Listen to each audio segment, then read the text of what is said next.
Buenos días, señores estudiantes. Bueno, vamos a entrar al capítulo de las enfermedades producidas por micobacterias dentro del capítulo 5 del libro guía, que es dermatosis bacterianas.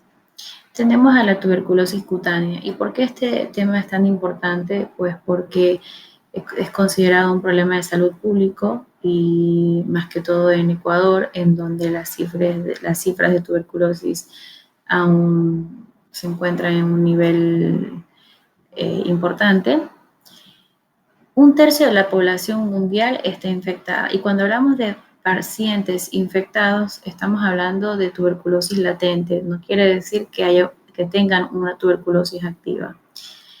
En este grupo está la mayoría de la población. Las personas con tuberculosis activa sin tratamiento contagian entre 10 a 15 personas por año.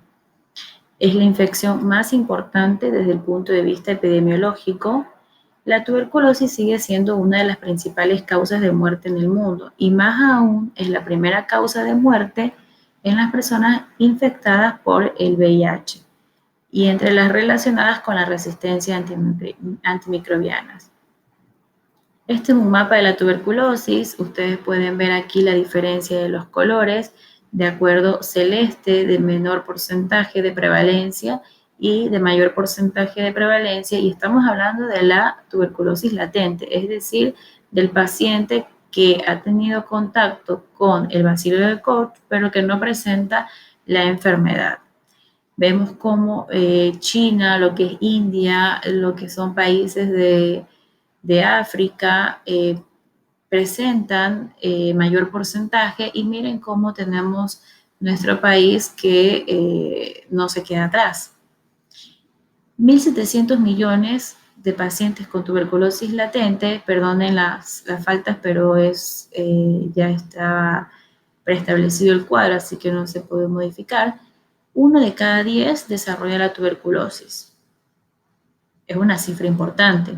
80% de afectados en África y en Asia, como les mencionaba. Y 350 millones de estos infectados, de estos 1.700 millones, solo tenemos en India y China. O sea, esos 350 millones están en India y en China. Una cifra bastante importante. Muy bien. La incidencia, 10 millones de casos nuevos en el 2018, de los cuales 1.1 millones son niños. Las muertes, 1.5 millones en el 2018, de los cuales 250.000 corresponden a personas con el VIH. La mortalidad global ha descendido un 46% desde el año 2000 al 2018. La tuberculosis es un problema de salud pública, tiene un valor epidemiológico y esto vemos que se ve reflejado por diferentes factores que hacen que aumente esta incidencia de tuberculosis en países en desarrollo, de los cuales Ecuador es uno de ellos. La pobreza, las migraciones, el aumento de estas cepas multiresistentes y enfermedades como el síndrome de inmunodeficiencia adquirida provocan este aumento de incidencia. Dentro de la tuberculosis tenemos a la tuberculosis cutánea. La tuberculosis cutánea es la afección de la piel producida por el bacilo de Koch. Esta ocupa el cuarto o quinto lugar en cuanto a localización. Quiere decir que tenemos tuberculosis pulmonar y tuberculosis extrapulmonar. La tuberculosis pulmonar es la más común. En el 2018 representó el 81% de casos nuevos de la tuberculosis y de la tuberculosis extrapulmonar representa casi el 20% de los casos. No así en pacientes con HIV, pacientes inmunodeprimidos, en donde esta tuberculosis extrapulmonar lidera el 60-70%. Las formas extrapulmonares, cuando hablamos dentro de esta categoría, estamos hablando, la más frecuente es la forma ganglionar, seguida por la pleural, sistema nervioso central, gastrointestinal, y es aquí que la cutánea ocupa el cuarto o quinto lugar.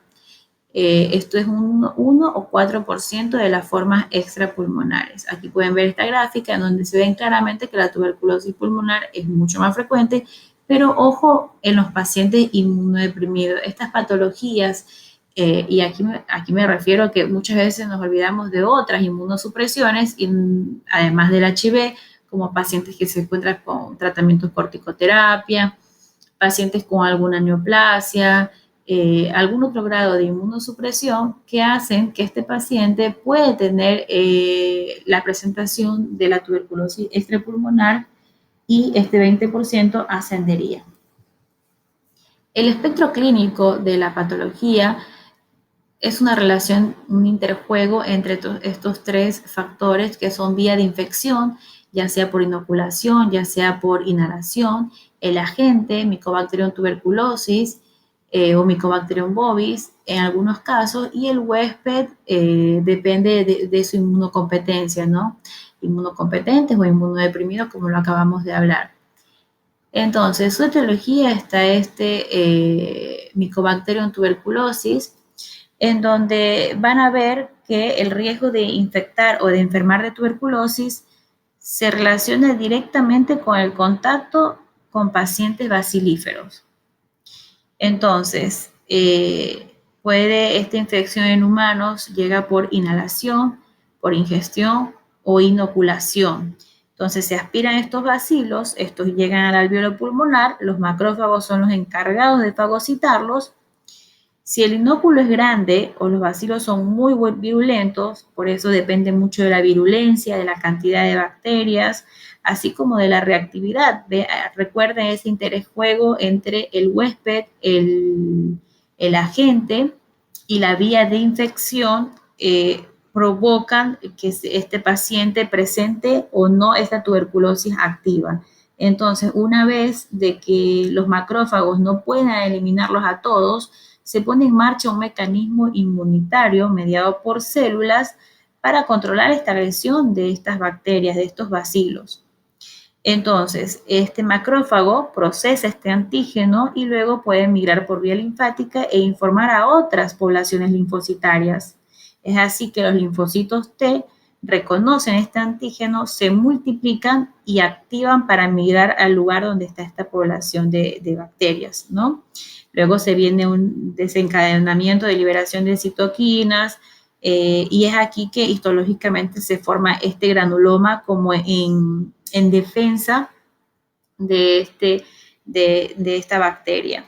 En general, este mecanismo se controla, ¿no? Es lo que hace que se forme este granuloma, que estos macrófagos controlen la enfermedad y evitan así la progresión de la enfermedad, ¿no? Entonces, este organismo está infectado. Esto se conoce como la primoinfección tuberculosa.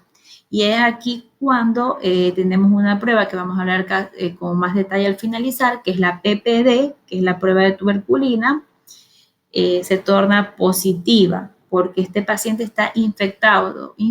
Sin embargo, no significa que tenga tuberculosis activa. Entonces recuerden estos dos agentes etiológicos, principalmente en la mayoría de los casos del Mycobacterium tuberculosis, pero existen casos causados de tuberculosis pulmonar por el Mycobacterium bovis, que es más causante de la tuberculosis bovina.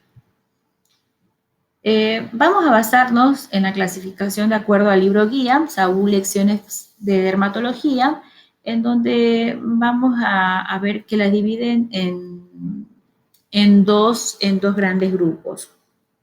Y esto de acuerdo a el grupo número 1 son formas crónicas, persistentes, habitadas, van a encontrar la presencia de los bacilos y no normérgicas. Tenemos a la tuberculosis cualitativa, verrugosa, luposa, ulcerosa, miliar aguda. Van a ver cómo cada una, dependiendo de su reinfección, vean que dice reinfección y no dice infección o primoinfección. ¿Y esto por qué? Porque la primoinfección cutánea realmente es excepcional. Vamos a hablar del complejo cutáneo primario, en donde es un paciente que no ha sido expuesto, no ha sido expuesto al bacilo de Koch anteriormente y ocurre su primoinfección. Pero la mayoría de los casos sucede y ocurre es una reinfección, en donde puede ser endógena o exógena. Y eso es lo que vamos a ir describiendo con detalle en cada una de estas formas. Y existen las formas hematógenas recidivantes hiperérgicas tuberculides, mayormente conocidas con este nombre, que en realidad son lesiones que no están habitadas, en donde van a poder observar estas reacciones más bien secundarias a un foco de tuberculosis que no es cutáneo. Tenemos a la tuberculosis nodular profunda, el eritema indurado de Bazán, tenemos a la tuberculosis nódulo-necrótica o papulonecrótica, a la tuberculosis micronodular o liquenoide y a la tuberculosis papuloides o nodulares de la cara.